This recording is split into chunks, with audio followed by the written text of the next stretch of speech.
How will you remember the fallen? Welcome to Monday Motivation. I'm Tom Connolly, your local leadership coach. Toby Keith sang, "American girls and American guys will always stand up and salute. We'll always recognize when we see Old Glory flying. There's a lot of men dead, so we can sleep in peace at night when we lay down our head." I'm thoroughly convinced the majority of Americans still feel this way and recognize that America is great because America is good.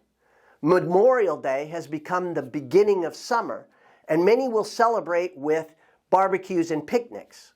Still, President Lincoln had it right at Gettysburg when he said, "But in a larger sense, we cannot dedicate, we cannot consecrate, we cannot hallow this ground.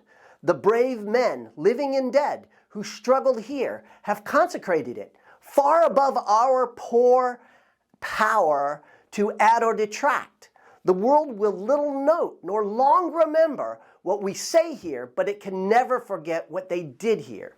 It is for us, the living, rather, to be dedicated here to the unfinished work, which they who fought here have thus far so nobly advanced.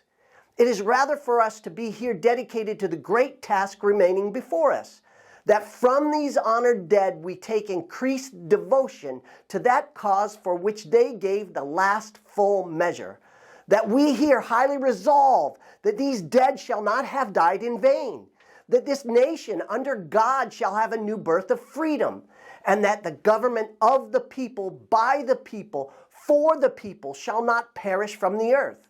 So I implore you, set an example for our children next Monday. Raise our flag, say a prayer, make a toast, and take a minute to remember the over 1.1 million service members who have died in battle since the founding of the Republic. May their memory be eternal. I'm Tom Connolly.